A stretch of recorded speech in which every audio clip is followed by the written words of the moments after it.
ಕಾಂಗ್ರೆಸ್ ಪಕ್ಷ ಯಾವತ್ತೂ ಕೂಡ ಕೊಟ್ಟ ಮಾತಂತೆ ನಡ್ಕೊಳ್ಳಲ್ಲ.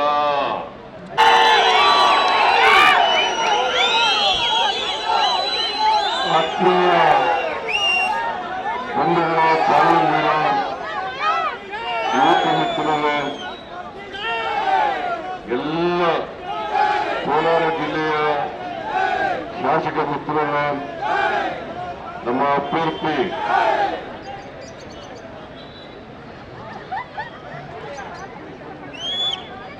ಮಾನ್ಯ ಗೌತಮ್ ಅವರೇ, ಮಾಧ್ಯಮದ ಸ್ನೇಹಿತರೆ, ನೀವೆಲ್ಲ ಬಿಸಿಲಿನಲ್ಲಿರೋದ್ರಿಂದ ಬಹಳ ಜನ ಈ ಜಿಲ್ಲೆಯ ಶಾಸಕರುಗಳು ಅವರೆಲ್ಲರೂ ಕೂಡ ಮಾತನಾಡಬೇಕಾಗಿತ್ತು. ನಂಜೇಗೌಡರು, ನಾರಾಯಣಸ್ವಾಮಿ, ನಜೀರ್ ಅಹಮದ್, ಆಮೇಲೆ ಬೈತಿ ಸುರೇಶ್, ಸುಧಾಕರ ಎಲ್ಲರೂ ಮಾತನಾಡಬೇಕಾಗಿತ್ತು. ಸಮಯದ ಬಿಸಿಲಲ್ಲಿ ಇರೋದ್ರಿಂದ ಅವ್ರು ಕೂಡ ಮಾತನಾಡ್ತಾ ಇಲ್ಲ. ಈ ತಿಂಗಳು 26ನೇ ತಾರೀಕು ಕೋಲಾರ ಲೋಕಸಭಾ ಕ್ಷೇತ್ರಕ್ಕೆ ಮತದಾನ ನಡೀತಾ ಇದೆ. ನಮ್ಮ ಪಕ್ಷದಿಂದ ಗೌತಮ್ ಅವರನ್ನ ಅಧಿಕೃತ ಅಭ್ಯರ್ಥಿಯನ್ನಾಗಿ ಹೈಕಮಾಂಡ್ ಘೋಷಣೆ ಮಾಡಿದೆ. ಈಗಾಗಲೇ ಗೌತಮ್ ಅವರು ನಿಮ್ಮನ್ನ ಉದ್ದೇಶಿಸಿ ಮನವಿ ಮಾಡಿ ನಿಮ್ಮ ಆಶೀರ್ವಾದವನ್ನ ನೀಡಿದ್ದಾರೆ. ನಾನು ಕೂಡ ಅವ್ರ ಪರವಾಗಿ ನಿಮ್ಮಲ್ಲಿ ಮನವಿಯನ್ನು ಮಾಡತಕ್ಕಂಥದ್ದು 26ನೇ ತಾರೀಕು ಮುಳಬಾಗ ಕ್ಷೇತ್ರದ ಎಲ್ಲ ಬಂಧುಗಳು ಮತಗಟ್ಟೆಗೆ ಹೋಗಿ ನಮ್ಮ ಪಕ್ಷದ ಚಿಹ್ನೆ ಹಸ್ತದ ಗುರುತಿನ ಮುಂದೆ ಬಟನ್ ಒತ್ತೋದ್ರ ಮೂಲಕ ಗೌತಮ್ ಅವರಿಗೆ ಆಶೀರ್ವಾದವನ್ನು ಮಾಡಬೇಕು ಅಂತೇಳಿ ನಿಮ್ಮಲ್ಲಿ ಮನವಿಯನ್ನ ಮಾಡಲಿಕ್ಕೆ ಬಯಸ್ತಾ ಇದ್ದೀನಿ. ನಾವು ಬರೀ ನಿಮ್ಮ ಮತವನ್ನು ಮಾತ್ರ ಯಾಚನೆ ಮಾಡ್ತಾ ಇಲ್ಲ. ಕಳೆದ 10 ತಿಂಗಳಲ್ಲಿ ನಾವು ಅಧಿಕಾರಕ್ಕೆ ಬಂದ ಮೇಲೆ ನಾವು ಕೊಟ್ಟಂತ ಎಲ್ಲ ಭರವಸೆಗಳನ್ನು ಕೂಡ ಈಡೇರಿಸಿದ್ದೇವೆ. ಎಲ್ಲ ಭರವಸೆಗಳನ್ನು ಕೂಡ ವಿಶೇಷವಾಗಿ 5 ಗ್ಯಾರಂಟಿಗಳನ್ನ ನಾವು ಅಧಿಕಾರಕ್ಕೆ ಬಂದ ತಕ್ಷಣ ಜಾರಿಗೆ ಕೊಡ್ತೇವೆ ಅಂತ ಹೇಳಿದ್ದು. ನಾವು ಅಧಿಕಾರಕ್ಕೆ ಬಂದ 8 ತಿಂಗಳಲ್ಲಿ ಎಲ್ಲ ಗ್ಯಾರಂಟಿಗಳನ್ನು ಕೂಡ ಈಡೇರಿಸಿದ್ದೇವೆ. ಕೊಟ್ಟ ಮಾತಿನಂತೆ ನಡ್ಕೊಂಡಿದ್ದೇವೆ. ನಿಮಗೆ ಸುಳ್ಳು ಭರವಸೆಗಳನ್ನ ನಾವು ಕೊಟ್ಟಿರಲಿಲ್ಲ. ಇದೇ ಬಿಜೆಪಿಯವರು ಹೇಳಿದ್ರು ದೊಡ್ಡ ದೊಡ್ಡ ಗ್ಯಾರಂಟಿಗಳನ್ನು ಕೊಡ್ತಾ ಇದ್ದಾರೆ ಕಾಂಗ್ರೆಸ್ನವರು. ಅವ್ಯಾವನ್ನು ಕೂಡ ಜಾರಿ ಮಾಡ್ಲಿಕ್ಕೆ ಸಾಧ್ಯ ಇಲ್ಲ. ಒಂದು ವೇಳೆ ಮಾಡಿದರೆ ಕರ್ನಾಟಕದ ಖಜಾನೆ ಖಾಲಿ ಆಗ್ಬಿಡ್ತದೆ ಅಂತಕ್ಕಂಥ ಮಾತುಗಳನ್ನ ಹೇಳಿದ್ರು. ಇವತ್ತು 5 ಗ್ಯಾರಂಟಿಗಳನ್ನ ಜಾರಿ ಮಾಡಿ 36,000 ಕೋಟಿ ರೂಪಾಯಿಗಳನ್ನ 36,000 ಕೋಟಿ ರೂಪಾಯಿಗಳನ್ನ ಖರ್ಚು ಮಾಡಿದ್ದೀವಿ. ಮುಂದಿನ ವರ್ಷಕ್ಕೆ ಅಂದ್ರೆ 24-25ಕ್ಕೆ 52,009 ಕೋಟಿ ರೂಪಾಯಿಗಳನ್ನ ಇಟ್ಟಿದ್ದೇನೆ. ಬಿಜೆಪಿಯವರು ಹೇಳ್ತಾರೆ ಈ ಚುನಾವಣೆ ಆದ್ಮೇಲೆ ಈ ಗ್ಯಾರಂಟಿಗಳನ್ನು ನಿಲ್ಲಿಸ್ಬಿಡ್ತಾರೆ. ಮೊದಲೆಲ್ಲ ಹೇಳಿದ್ರು ದುಡ್ಡಿಲ್ಲ ಅವ್ರ ಹತ್ರ, ಅಭಿವೃದ್ಧಿ ಕೆಲಸ ನಡೆಯಲ್ಲ ಅಂತ ಹೇಳಿದ್ರು. ಈಗ ಹೇಳ್ತಾರೆ ಜಾರಿ ಕೊಟ್ಟ ಮೇಲೆ ಹೇಳ್ತಾರೆ ಚುನಾವಣೆ ಆದ್ಮೇಲೆ ನಿಲ್ಲಿಸ್ಬಿಡ್ತಾರೆ ಅಂತ ಹೇಳ್ತಾರೆ. ಅದು ಹಸಿ ಸುಳ್ಳು. ನಾವು ನಿಲ್ಲಿಸಕ್ ಹೋಗಲ್ಲ. ನಿಮ್ಗೆ ಏನ್ ಗ್ಯಾರಂಟಿಗಳನ್ನು ಕೊಟ್ಟಿದ್ದೀವಿ ಆ ಎಲ್ಲ ಗ್ಯಾರಂಟಿಗಳನ್ನು ನಮ್ಗೇನು 5 ವರ್ಷ ಅಧಿಕಾರ ಮಾಡಲಿಕ್ಕೆ ಅವಕಾಶ ಕಲ್ಪಿಸಿಕೊಟ್ಟಿದ್ದೀವಿ. 5 ವರ್ಷಗಳು ಕೂಡ ಬಡವರಿಗೆ ನಾವು ಕೊಟ್ಟಿರ್ತಕ್ಕಂಥ ಎಲ್ಲ ಗ್ಯಾರಂಟಿಗಳನ್ನು ಕೂಡ ಮುಂದುವರಿಸ್ತೇವೆ.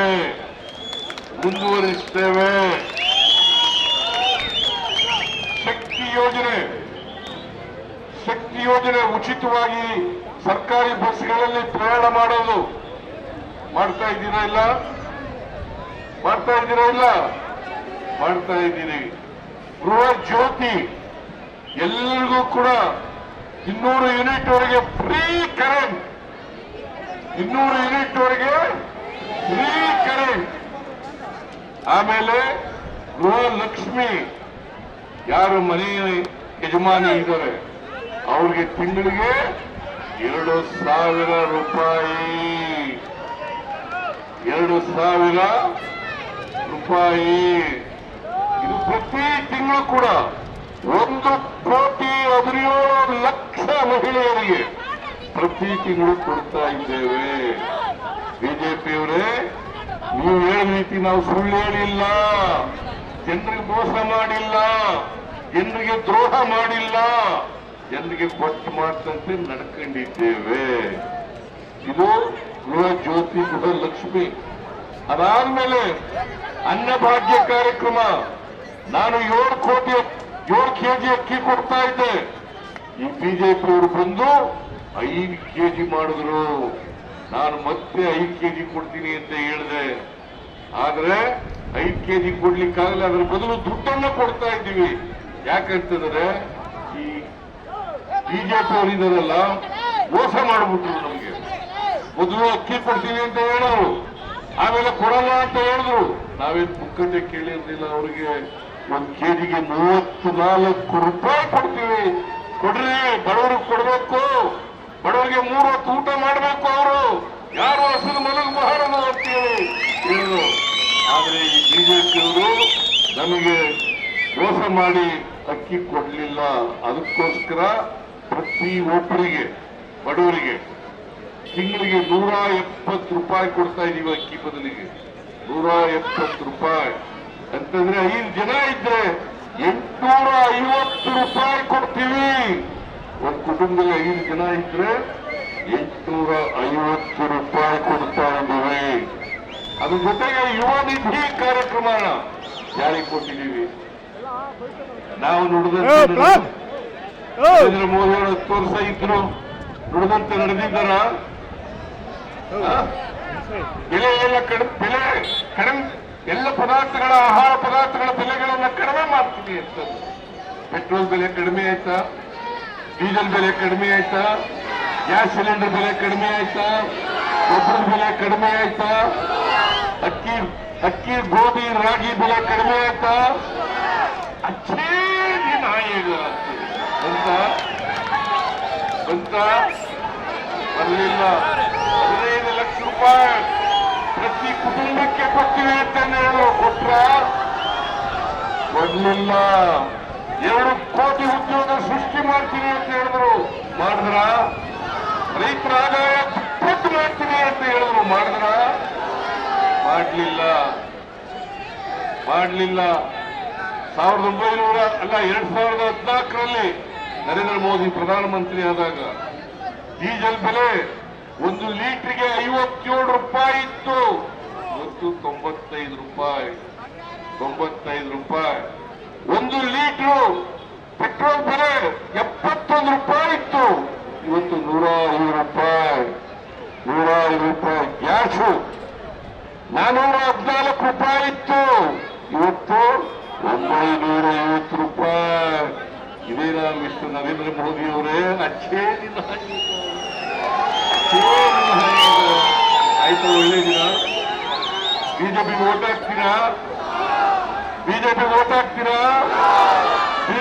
ಹಾಕ್ತೀರಾ? ಹಾಕ್ಬಾರ್ದು. ಆ JDS ಇದಾರಲ್ಲ, ಅವರು ಬಿಜೆಪಿನ ಬೈತಾ ಇದ್ರು ಮೊದಲು.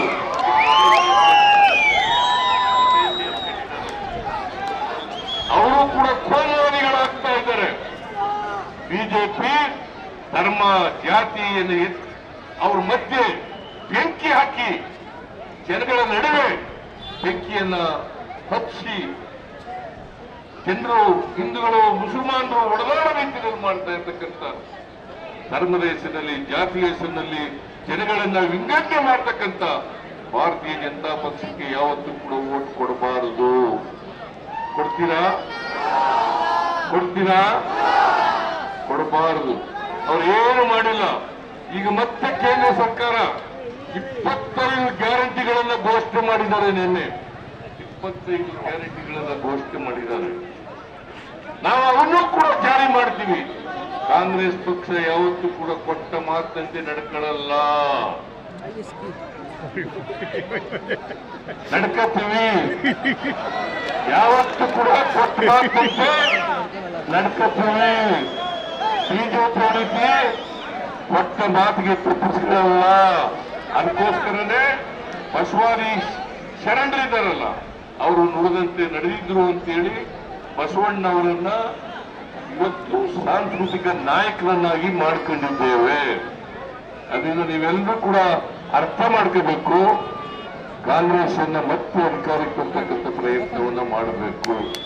ಕೇಂದ್ರದಲ್ಲಿ ಬಿಜೆಪಿ ಸರ್ಕಾರವನ್ನು ಕಿತ್ತೊಗೆದು ನರೇಂದ್ರ ಮೋದಿ ಅವರನ್ನ ಕೆಳಗಿಳಿಸಿ ಮತ್ತೆ ರಾಹುಲ್ ಗಾಂಧಿ ಅವರನ್ನ ಈ ದೇಶದಲ್ಲಿ ಪ್ರಧಾನಮಂತ್ರಿ ಮಾಡತಕ್ಕಂಥ ಕೆಲಸವನ್ನ ಮಾಡಬೇಕು ಅಂತಕ್ಕಂಥ ಮಾತುಗಳನ್ನ ನಿಮ್ಮಲ್ಲಿ ಅತ್ಯಂತ ಕಳಕಳಿಯಿಂದ ಮನವಿಯನ್ನು ಮಾಡಲಿಕ್ಕೆ ಬಯಸುತ್ತೇನೆ. ಜೆಡಿಎಸ್ ಕ್ಯಾಂಡಿಡೇಟ್ ಇಲ್ಲಿ ಬಿಜೆಪಿಯವರು ಮತ್ತು ಜೆಡಿಎಸ್ನವರು ಇಬ್ಬರು ಒಂದಾಗಿದ್ದಾರೆ. ಇದೇ ದೇವೇಗೌಡರು ಹೇಳಿದ್ರು 2019ರಲ್ಲಿ ನರೇಂದ್ರ ಮೋದಿ ಯಾವ ಕಾರಣಕ್ಕೂ ಕೂಡ ಪ್ರಧಾನಮಂತ್ರಿ ಆಗಲ್ಲ. ಒಂದು ವೇಳೆ ನರೇಂದ್ರ ಮೋದಿ ಪ್ರಧಾನಮಂತ್ರಿ ಆದ್ರೆ ಈ ದೇಶ ಬಿಟ್ಟು ಹೋಗ್ತೀನಿ ಅಂತ ಹೇಳಿದ್ರು. ಯಾರು ಹೇಳ್ತಾ ಇದನ್ನ? ವಿಷ್ಣು ದೇವೇಗೌಡ. ಆಮೇಲೆ ಇನ್ನೂ ಒಂದು ಮಾತು ಹೇಳಿದ್ರು, ಏನಂತಂದ್ರೆ ನಾನೇನಾದ್ರು ಪುನರ್ಜನ್ಮ ಇದ್ರೆ, ಮುಂದಿನ ಜನ್ಮಾನದಿದ್ರೆ ಮುಂದಿನ ಜನ್ಮದಲ್ಲಿ ಮುಸಲ್ಮಾನ್ ಆಗೋಗ್ತೀನಿ ಅಂತ ಹೇಳಿದ್ರು. ಇದೇ ದೇವೇಗೌಡರು ಇವತ್ತು ನರೇಂದ್ರ ಮೋದಿ ಅವರನ್ನ ನರೇಂದ್ರ ಮೋದಿ ಅವರು ಬಹಳ ಪ್ರೀತಿಸ್ತಾರೆ. ನನಗೂ ನರೇಂದ್ರ ಮೋದಿ ಅವರು ಈಗ ಇದನ್ನ ಜೆಡಿಎಸ್ನವರಿಗೆ ಈ ಕೋಲಾರ ಕ್ಷೇತ್ರವನ್ನ ಬಿಟ್ಟುಕೊಟ್ಟಿದ್ದಾರೆ. 3 ಸ್ಥಾನಗಳ 3 ಲೋಕಸಭಾ ಕ್ಷೇತ್ರಗಳನ್ನು ಬಿಟ್ಟುಕೊಟ್ಟಿದ್ದಾರೆ. ಒಂದು ಹಾಸನ, ಇನ್ನೊಂದು ಮಂಡ್ಯ, ಇದು ಕೋಲಾರ 3ನೇದು. ಅವ್ರ ಒಳಿನ ಮಾತ್ರ ಬೆಂಗಳೂರು ಗ್ರಾಮಾಂತರಕ್ಕೆ ತಳ್ಳಿಬಿಟ್ಟಿದ್ದಾರೆ. ಅಲ್ಲಿ ನಿಂತ್ಕೊಳ್ಬೇಡಪ್ಪ, ಸೋತ್ಬಿಟ್ಟಿಯ, ಅಲ್ಲೋಗಿ ನಿಂತ್ಕೊ ಹೋಗಿ ಅಂತೇಳಿ ಅಲ್ಲಿ ಹೋಗಿ ನಿಲ್ಲಿಸಿದ್ದಾರೆ. ದಯಮಾಡಿ ಕೋಲಾರದಲ್ಲಿ ಈ ಹೊಂದಾಣಿಕೆ ಅಭ್ಯರ್ಥಿ ಇದ್ದಾರಲ್ಲ, ಜೆಡಿಎಸ್ನವರು ಇದ್ದಾರಲ್ಲ, ಅವರು ಸೋಲಿಸ್ತೀನಿ ಅಲ್ವಾ?